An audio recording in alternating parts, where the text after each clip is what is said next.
नमस्ते दोस्तों, मैं डॉक्टर नितिन भागवत फिर से आप सभी का मेरे इस YouTube मंच पर स्वागत करता हूँ। मैं अमरावती महाराष्ट्र में 13 साल से आयुर्वेद का प्रैक्टिस करता हूँ और इस चैनल को शुरू करने का हमारा ये मकसद था कि आयुर्वेद का जो भी ज्ञान है, हमारा जो अनुभव है, वो सभी तक पहुँच सके और सभी को इसका फ़ायदा हो सके। हमारा भारत स्वस्थ, समृद्ध और तंदुरुस्त बने। विविध विषयों पर हमने दोस्तों वीडियो बनाए हैं और हमारा प्रयास रहता है कि जो ज़्यादा से ज़्यादा मिलने वाली बीमारियां हैं उसके ऊपर हम बात करें और उसके समाधान जानने की कोशिश करें। आयुर्वेद में उसके बारे में क्या इलाज है, ये सब डिटेल में आपको पता चले, इसका मेरा कोशिश रहता है। तो दोस्तों, आज का हमारा विषय है पक्षाघात, जिसको हम पैरालिसिस बोलते हैं हमारे व्यवहार की भाषा में। इसी को ही हिंदी में लकवा बोला जाता है।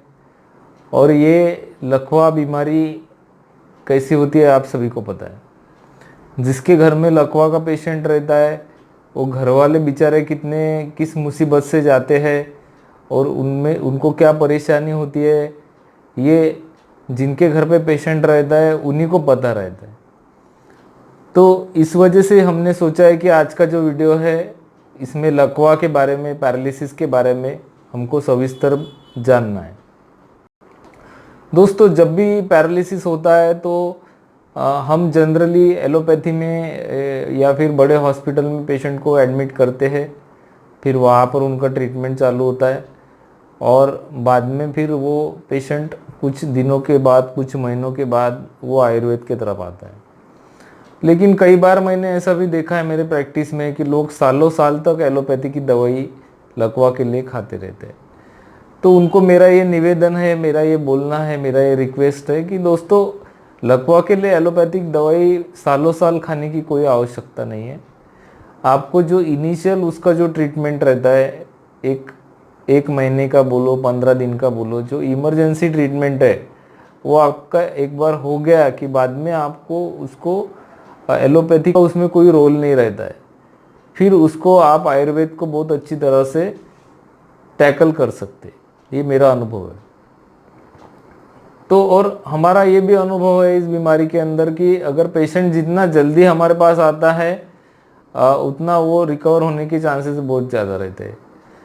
तो दोस्तों, इस बीमारी के अंदर ऐसा है कि ये बीमारी आयुर्वेद के अंदर क्यों होती है, कारण सबसे ज़्यादा इम्पोर्टेंट माना जाता है, जिसको आयुर्वेद में हेतु बोलते हैं। तो हेतु के अंदर ऐसा है कि वात प्रकोपक आहार विहार करने से प्राणवायु की दुष्टि होती है और उसमें से फिर पक्षाघात या फिर लकवा ये बीमारी निर्माण होती है। इसके अंदर जो भी दुष्चर रहते हैं, यानी वो बीमारी निर्माण करने के सपोर्टिव जो कारण है, उसके अंदर शिरा, स्नायु, कंडरा और रक्त, ये उस वायु को और वात पित्त कफ इन दोषों को ये बीमारी निर्माण करने में मदद करते हैं। बाद में इसके प्रकार है, एक पित्तानुबंधी पक्षाघात बोला है, उसके बाद में कफानुबंधी बोला है, फिर एक केवल वातज बोला है। आधुनिक दृष्टिकोण से अगर हम कारणों का विचार करने जाए तो उसमें दो मुख्य कारण दिखते हैं। एक तो हिमोरेजिक दिखता है, जो ब्रेन के अंदर कोई नस फट जाती है, वहाँ पे ब्लीडिंग हो जाता है।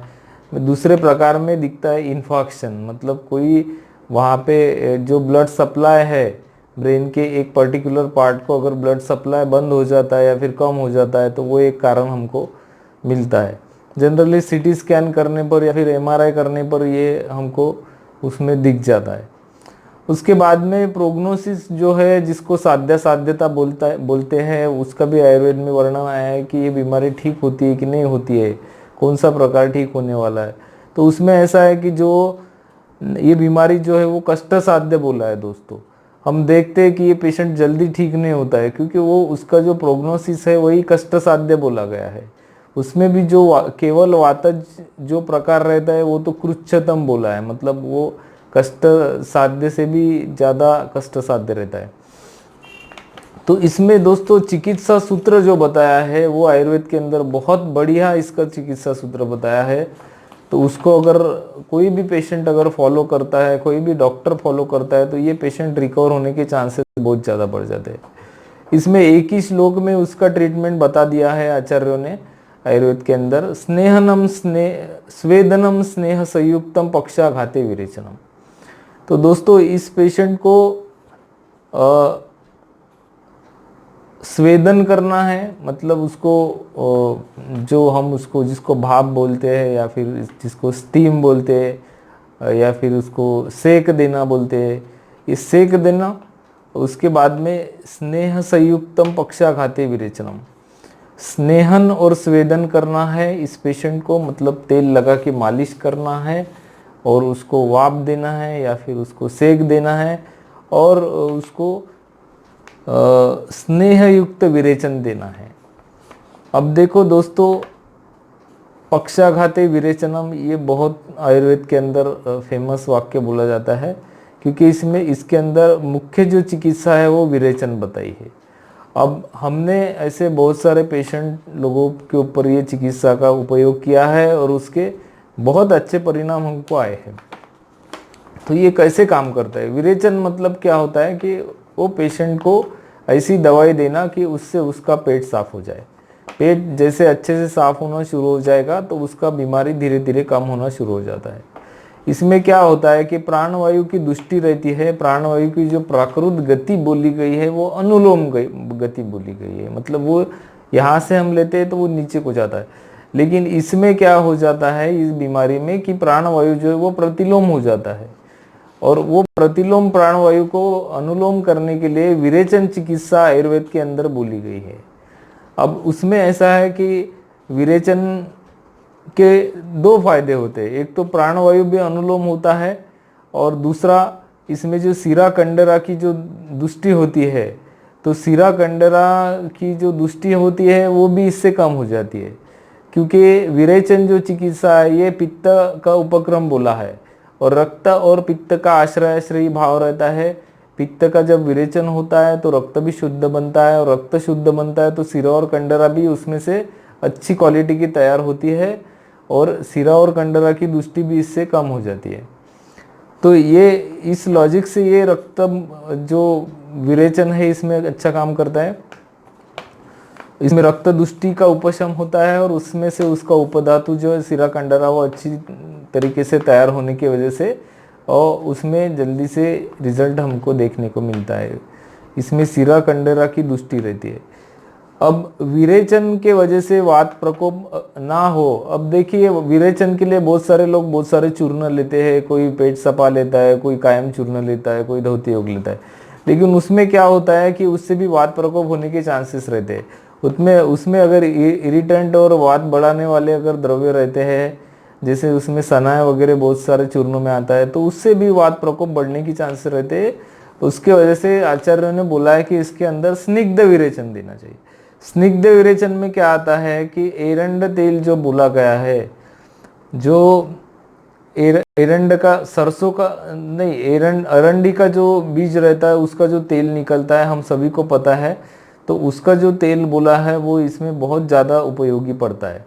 तो उसमें शुंठी सिद्ध भी आता है तेल, वो हम लोग ज़्यादा यूज़ करते हैं। बाद में केरला वाले गंधर्वस्तादि तेल बनाते हैं, उसका भी हम बहुत ज़्यादा यूज़ करते हैं। उसके रिजल्ट सादे तेल से अच्छे आते हैं, उसमें पेट में मरोड़ वगैरह आती नहीं। सादा तेल लेंगे तो पेट में मरोड़ आ जाएंगी। फिर गंधर्व तेल इसी को बोला जाता है, एरंड तेल का पर्यायी नाम है, और इसी से ही एक टैबलेट बनती है जिसको गंधर्व हरित की नाम दिया गया है। मतलब वो एरंड के तेल में हरड़ को पीस के घुटाई करके और उसमें कुछ विरेचक द्रव्य डाल के उससे गंधर्व हरित की टैबलेट बनती है, वो भी इसका भी इसमें विरेचन के तौर पे बहुत अच्छा उपयोग मिलता है। अब इसमें उपक्रम में जो स्नेहन स्वेदन के लिए बोला गया है, तो स्नेहन के लिए बला तेल, नारायण तेल, महामाश तेल, सहचरादि तेल और प्रसारणी तेल का बहुत अच्छा इसमें उपयोग होता है।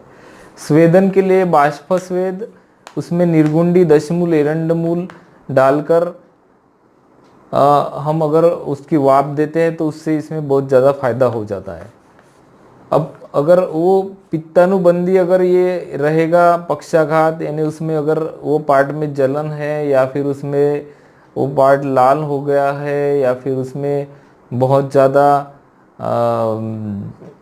क्या बोल सकते गर्मपना है, गर्माहट लगती है, तो फिर उसमें वाफ देना हमने टालना चाहिए। अब इसमें बस्ती का भी बहुत ज़्यादा उपयोग करने के लिए आचार्य बोलते हैं, क्योंकि वात, ये विकार जो है दोस्तों, ये वात का विकार बोला गया है आयुर्वेद के अंदर, और वात की सबसे बेस्ट चिकित्सा आयुर्वेद में बोली गई है बस्ती चिकित्सा। तो इसी की वजह से इसमें बस्ती देते हैं हम लोग, दशमूल और तिल तेल, या फिर दशमूल और धन्वंतर तेल की हम अल्टरनेट बस्ती देते हैं, तो उससे भी इस पेशेंट में बहुत ज़्यादा फायदा हो जाता है। इसमें नस से देने के लिए बोला गया है, जैसे नाक में कोई भी दवाई डालते हैं तो उसका पूरा शरीर पे इफेक्ट आता है।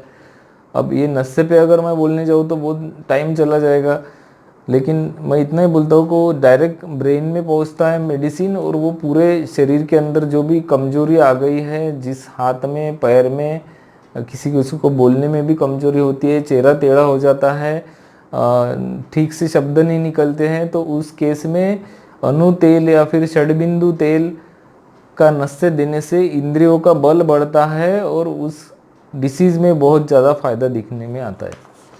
बाद में इसमें दोस्तों कौन कौन से मेडिसिन हम लोग यूज़ करते हैं सबसे ज़्यादा, वो मैं आपको बता देता हूँ। इसमें आमावस्था और निरामावस्था ऐसे हम लोग देखते हैं। आयुर्वेद के अंदर जब भी चिकित्सा होती है तो आमावस्था और निरामावस्था देखी जाती है। तो अगर इसमें निरामावस्था है, मतलब पेशेंट को भूख अच्छे से लगती है, पेट अच्छे से साफ होता है, पेट भारीपन नहीं है, शरीर में हल्कापन है, तो फिर उसमें महायोगराज गुग्गुल, पंचामृत, लोह गुग्गुल, बृहत्वाद, चिंतामणि, रसराज रस, महारासनादि काढ़ा और मकरध्वज, ऐसी मेडिसिन का ज़्यादा यूज़ होता है। अगर वो दोस्तों आमावस्था है या फिर उपस्तंभित है, मतलब पेट साफ नहीं हो रहा है, भूख नहीं लग रही है, पेट भारी लगता है, तो फिर ऐसे केस में योगराज गुग्गुल, महावात विध्वंस, एकांगवीर, स्मृति सागर, समीर पन्नग, ऐसी दवाइयों का अच्छा उपयोग होता है। अगर इसमें पित्त का अनुबंध है, जैसे मैंने बोला कि जिस पार्ट में लकवा गया है उसमें अगर जलन होती है, गर्माहट लगती है, गर्मपना, हीट लगती है, तो फिर उसमें सूत सेकर, धमासा, जटामांसी, इन दवाइयों का ज़्यादा उपयोग होता है।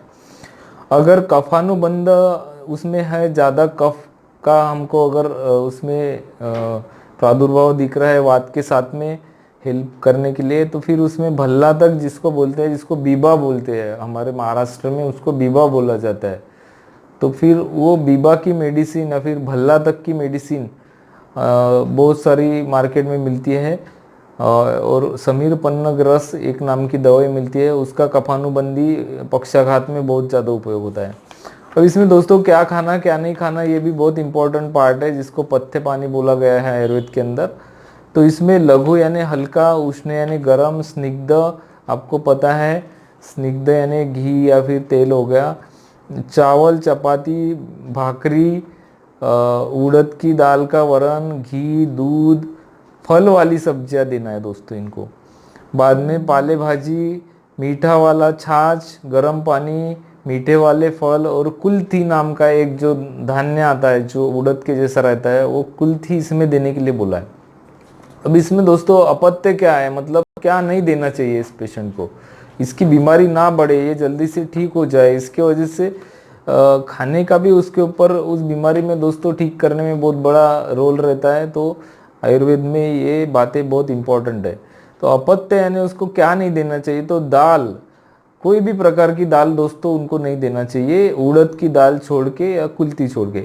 और दाल से बने हुए पदार्थ, दही और मछली, मांसे, और ठंड पदार्थ यानी ठंडी से वो बढ़ता है दोस्तों, हम देखते हैं कि ठंडी जैसे बढ़ती जाती है, और ठंड वातावरण में अगर अपन ये पेशेंट को रखते हैं तो उसकी बीमारी बढ़ती जाती है। तो इसके वजह से ठंडा पदार्थ नहीं देना है, और ठंडी में घूमना भी इस पेशेंट ने अवॉइड करना चाहिए। खुद को अच्छे से ढक के, स्वेटर जर्किन पहन के, मफलर बांध के फिर ही इसने बाहर निकलना चाहिए और ठंडी से खुद को बचाना चाहिए।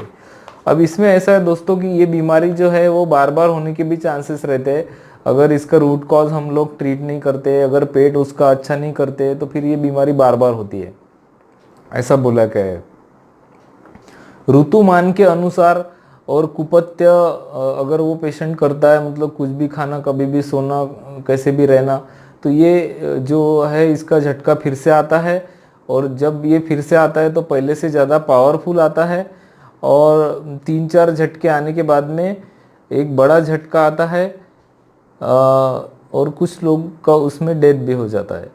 ऐसा देखा गया है दोस्तों कि एक मीडियम प्रकार का, मीडियम पावर का पैरालिसिस आने के बाद में लोग 20-25 साल तक भी अच्छे से अपना जीवन व्यतीत करते हैं, प्रोवाइडेड दैट कि वो लोग अच्छे से खाना खाना, खुद का ख्याल रखना, पेट साफ रखना, शरीर को तेल लगाना, वात बढ़ने ना देना, ये सब बातें अगर वो लोग करते हैं तो ये बीमारी फिर से होने के चांसेस बहुत कम हो जाते हैं और उनका जीवन मान अच्छे से बढ़ता है। तो दोस्तों, आशा करता हूँ कि आप सभी को आज का वीडियो समझ में आ गया होगा।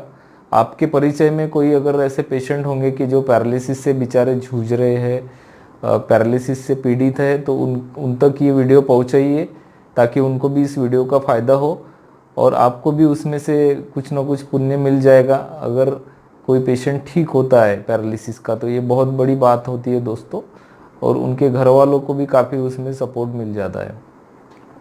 तो दोस्तों चलिए आज का टॉपिक यहीं पर समाप्त करते हैं। फिर से कोई एक नए टॉपिक के साथ में हम मिलेंगे। आपके मन में अगर कोई विषय है, आपको लगता है कि मैंने उस पर बात करना चाहिए, तो आप मुझे कमेंट कर सकते हैं। मैं ज़रूर उस पर वीडियो बनाने की कोशिश करूँगा।